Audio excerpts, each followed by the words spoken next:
Earlier this year, I did a record with Migos titled Kelly Price, featuring Travis Scott. The Culture album is nominated for a Grammy right now, so every producer on the album is Grammy-nominated producers at this point.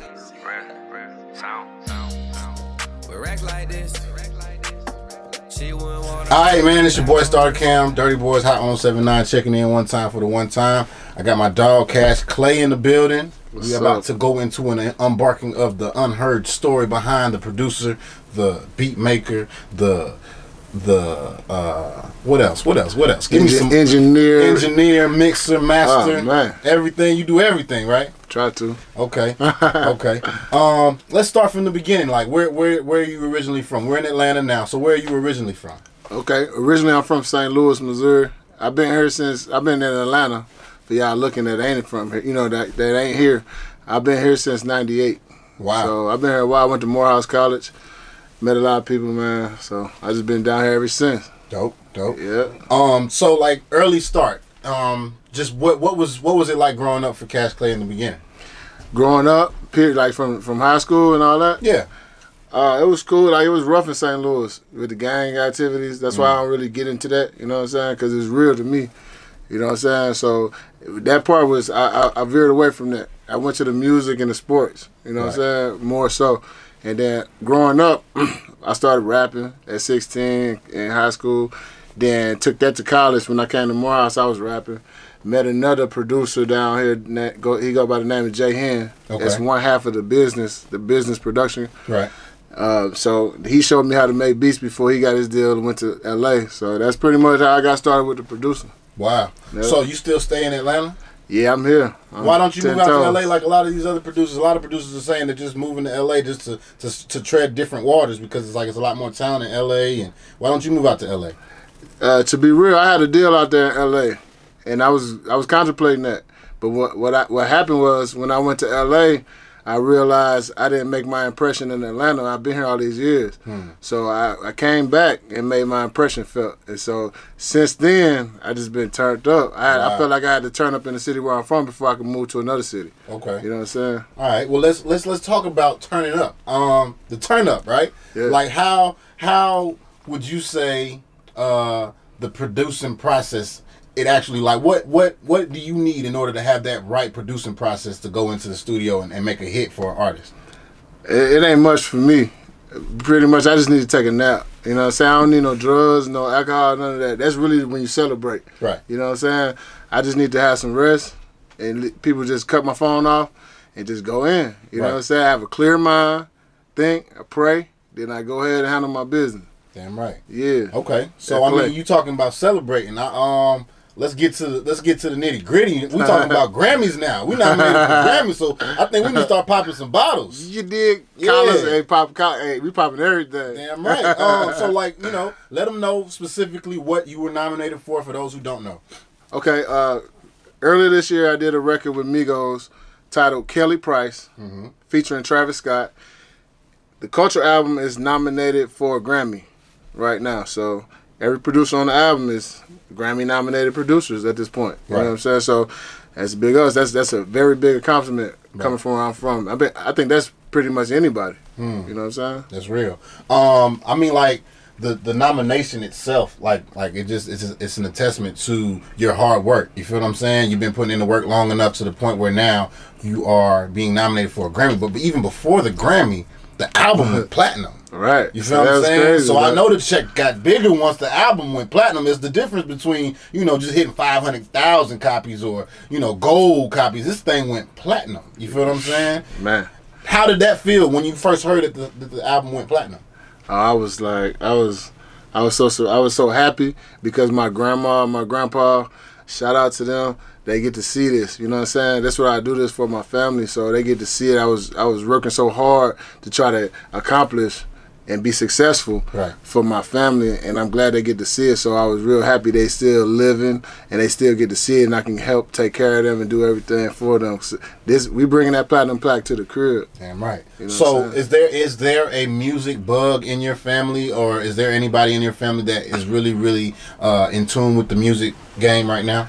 Not really. I think me and my uncle Corey. Okay. I think he kind of sparked an interest in me, and we used to listen to NWA. And I'm older, so you know what I'm saying. We back in the day, we was listening to everything we wasn't supposed to listen to. My grandpa crush up the CD if you hear cursing, all that. You know what I'm saying. So we was back then. Our influences was each other and what we heard. So we didn't have like a lot of influence with the music. We didn't know. Like it took me the longest to figure out how producers made beats.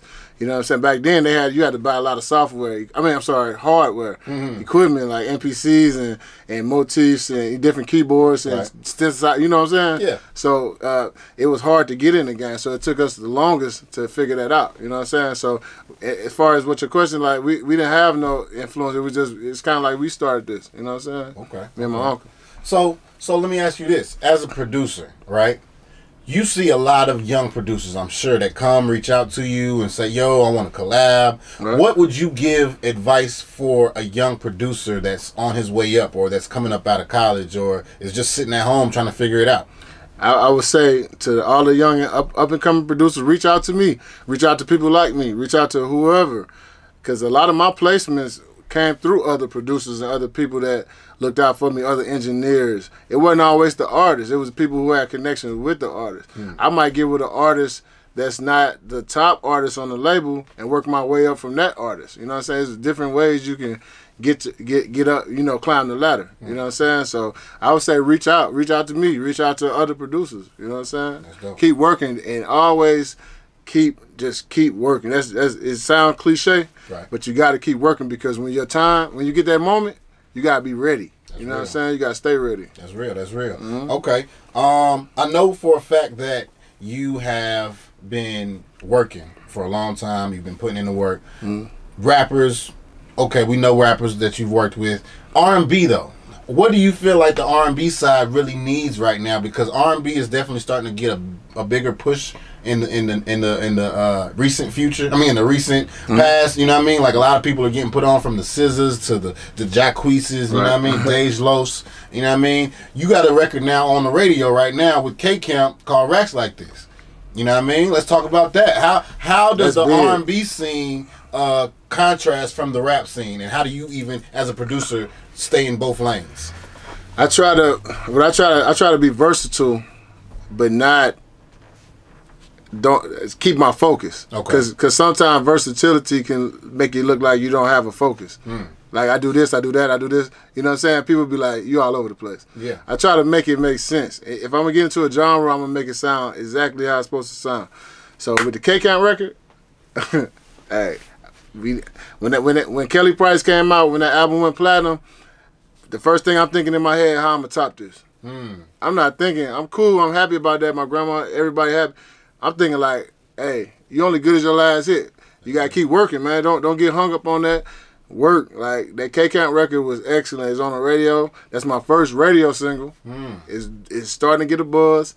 It's doing great. I'm excited about it. I think it's gonna be a dope situation. You know what I'm saying? So definitely. Yeah. Well, one thing about us at the Durtty Boy Show is we support good music. So when this song came out and we started hearing it, we definitely vouched for this song opposed to another song that K-Camp had on the radio at the same current time. Wow, I know. You know what I'm saying? So it's just a testament to your hard work and knowing that you have to top that last hit. You feel what I'm saying? So like when we heard the song, you know, of course the melodicness of the beat and then the way that K-Camp rode the beat, you know what I mean? It's definitely a well put together song. Did you mix and engineer that song, or did you just create the beat for it? I did the beat, so the mixing from the beat is my mix. The mixing from the vocals was another engineer, K-Camp's engineer. Okay.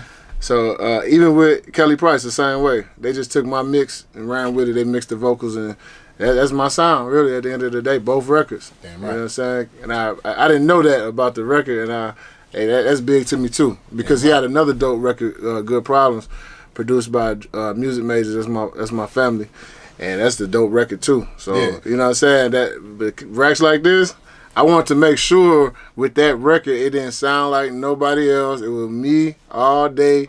It had I like music. You know what I'm saying? So I want to make sure it had me all day. It didn't sound like nobody else. And I told K-Camp, as soon as he did that record, I told him, I'm glad you used that beat.